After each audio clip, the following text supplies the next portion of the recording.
At the time, I was 27, barely supporting myself as a freelance landscape photographer. Most of my work was ordinary tourism brochures, local magazines, that kind of thing. But what I really chased were storms. The more violent the weather, the better the photograph. I had been tracking a winter gale that wasn't supposed to exist. The forecasts kept shifting, but every model agreed on one thing. Sometime after midnight, it would slam into the northern coastline harder than anything that season, and I knew exactly where I wanted to be when it did. Blackwood Point, 3 hours north of the city, there's an abandoned lighthouse sitting at the end of a narrow peninsula. It was decommissioned in the late 90s and never maintained after that. No road reaches it anymore. You have to leave your car along the shoulder of an old coastal highway and hike the rest of the way. I parked around 10:30 that night. By the time I started the hike, the wind had already picked up enough to make the trees lean sideways. The path was little more than broken stone and scrub brush running along the edge of the cliffs. 40 pounds of camera equipment doesn't feel heavy when you start walking.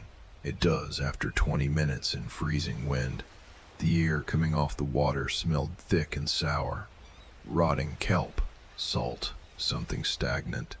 Every time the wind shifted, it carried spray all the way up the rocks. When the lighthouse finally appeared through the darkness, it looked bigger than I expected. Just a black column rising out of the coastline. No lights anywhere around it. That part, at least, was exactly what I wanted. The door at the base had a heavy padlock hanging from it, but the frame had rotted so badly the latch barely held together. When I pulled the handle, the entire thing gave way with a dull crack. Inside, the wind disappeared, not gradually, all at once. The air in the tower felt stale and cold, like it hadn't circulated properly in years. My headlamp caught the inside wall's wet brick, rusted iron supports, peeling paint, and the staircase, a cast iron spiral hugging the inside of the tower, winding up toward darkness. I started climbing. 142 steps to the lantern room. I know that because I counted them. It's something I tend to do in unfamiliar places. Counting gives your brain something small to focus on. The higher I climbed, the more the wind outside pushed against the structure. Not enough to be dangerous, just enough to notice. By the time I reached the top, my legs were shaking from the hike.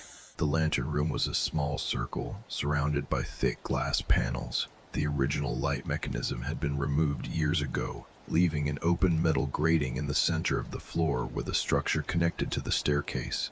I set up my tripod near the glass. The storm arrived right on schedule. Around midnight, the wind began slamming against the tower hard enough that the glass hummed in its frames. Waves below were crashing against the rocks with a sound that felt deeper than thunder. For a while, I forgot about everything except the camera. This was exactly what I'd come for. Around 1:30 in the morning, I stepped away from the viewfinder to stretch my back. That's when I noticed the light.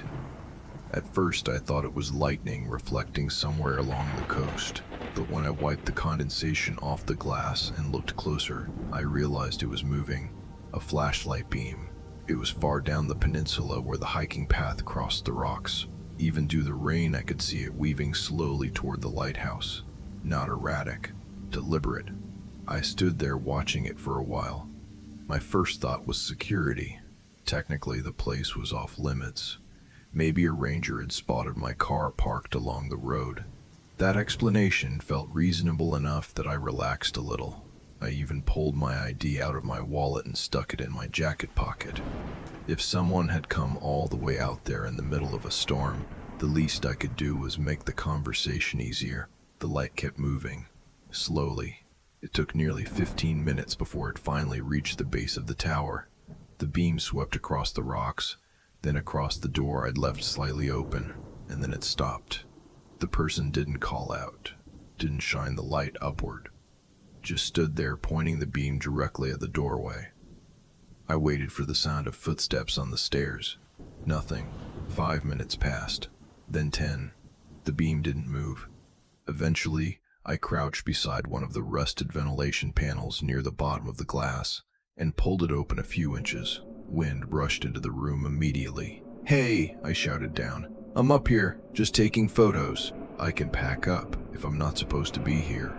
The storm swallowed most of my voice, but my headlamp was bright enough that anyone outside should have seen it. There was no response, not even a shift of the light. Then the beam shut off, just like that. The base of the lighthouse dropped into complete darkness. I stayed crouched near the window for a few seconds, waiting for the light to come back. It didn't. That was when something about the situation stopped feeling normal. If you walk half a mile through a storm to confront someone trespassing, you don't turn your flashlight off and stand there silently. I moved toward the center of the room and knelt beside the metal grating that opened into the stairwell.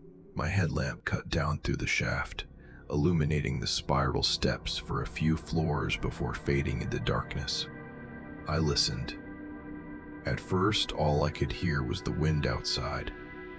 Then something else, a metallic squeal, sharp, slow, like rusted metal being forced to turn under pressure.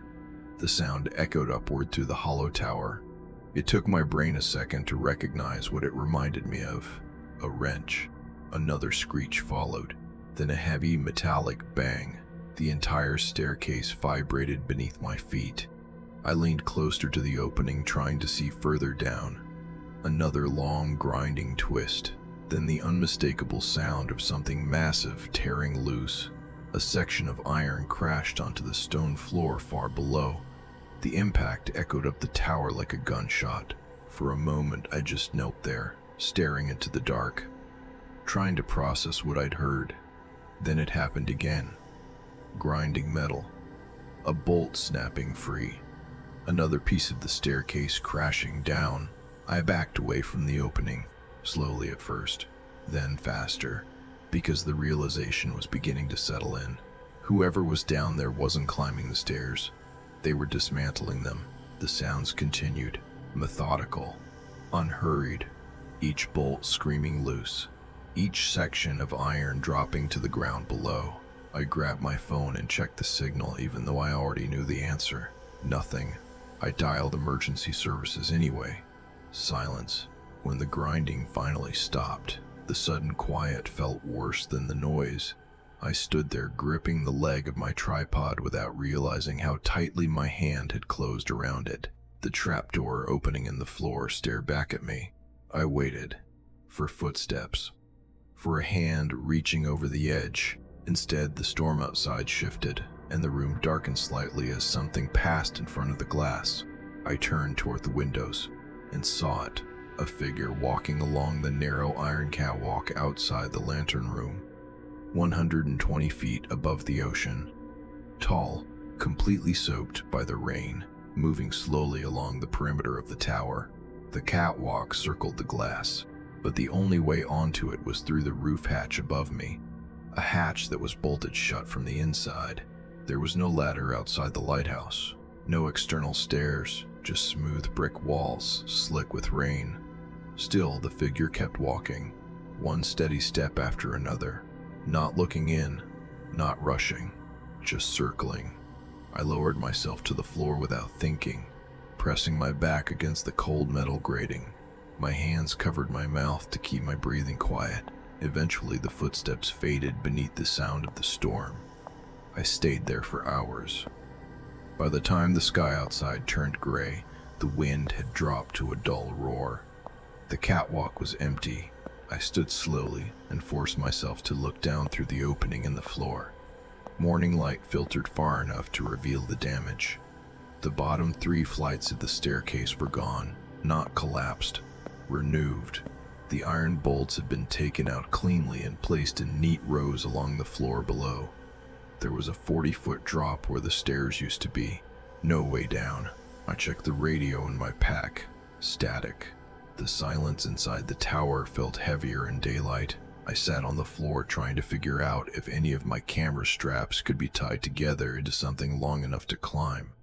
I was still working through that idea when I heard the sound, not from below, from above. The roof hatch, the thick metal bolts holding it shut, began to turn, slowly, one after another, as if someone on the other side had all the time in the world.